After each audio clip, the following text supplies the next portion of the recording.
Para esse debate, a gente recebe Maílson da Nóbrega, ex-ministro da Fazenda. Boa noite, seja muito bem-vindo aqui ao CNN Arena, ministro. Boa noite, Felipe. Boa noite, Hélio. Boa noite, Joel. Boa noite, Raquel. Muito obrigado pelo convite. É um prazer participar. Ministro, todos estamos interessados em saber qual é a sua impressão geral desse novo arcabouço fiscal, o que o senhor achou? Olha, em primeiro lugar, eu acho que é uma proposta que tem um aspecto positivo, tá?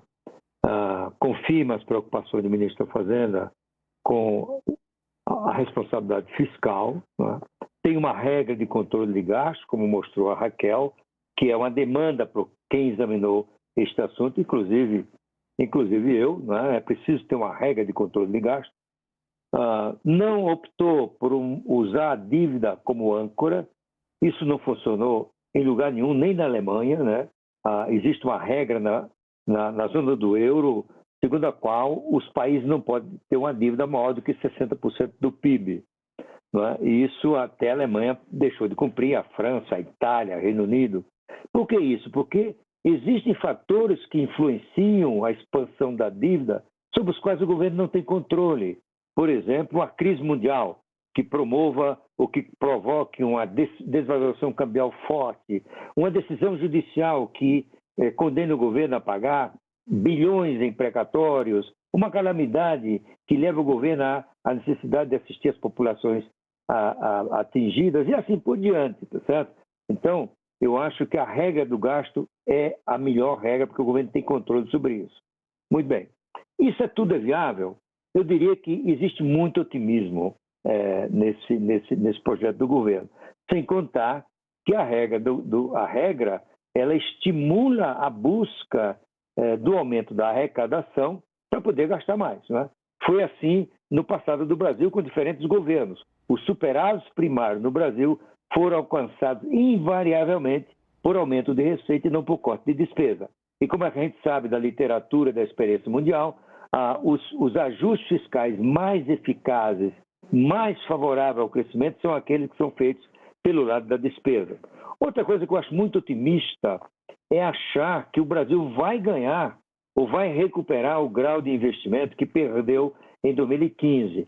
A experiência mundial mostra que países que perdem o grau de investimento, sobretudo por questões fiscais, levam de 10 a 20 anos para restabelecer esse status, né? E no Brasil, o problema fiscal continua grave, apesar desse projeto. Até porque, como a gente viu da tela da Raquel, vamos ter déficit primário este ano, vamos ter um pequeno superávit em 2024 e um superávit de 1% em 2025. Ocorre que vários cálculos mostram que para estabilizar a relação entre a dívida pública e o PIB, que é o principal indicador de solvência do setor público, é preciso um superávit primário de pelo menos 2% do PIB, alguns falam em 2,5%, 3%. O que significa que essa relação vai continuar subindo. Ela perde a sua trajetória explosiva, mas vai continuar subindo. Ou seja, daqui a alguns anos, a relação entre a dívida e o PIB do Brasil pode chegar a 90%. Né? E a gente vai estar na companhia de Líbia, Egito, que, convenhamos, não é uma boa companhia. Né? Tem outra coisa que eu achei muito otimista, é achar que é possível, se não cumprir a meta de gastar 70% da receita, reduzir essa meta no ano seguinte para 50%. Não há espaço para isso no processo orçamentário brasileiro.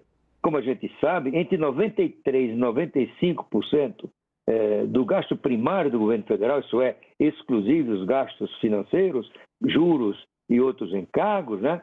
É 93% da despesa, ou seja, o governo dispõe de apenas 5% a 7% do orçamento para exercitar políticas públicas pró-crescimento, pró-redução da desigualdade e da pobreza. A média mundial é 50%. Os países costumam ter metade do orçamento para exercer essas funções. O Brasil tem 5% só.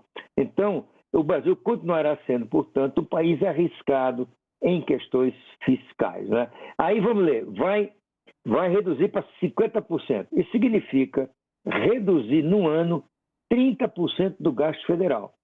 Se só tem 5% de margem, como é que vai fazer? Então, ou está apostando que vai aumento de arrecadação, né? ou então não vai dar certo. Portanto, eu acho muito otimismo.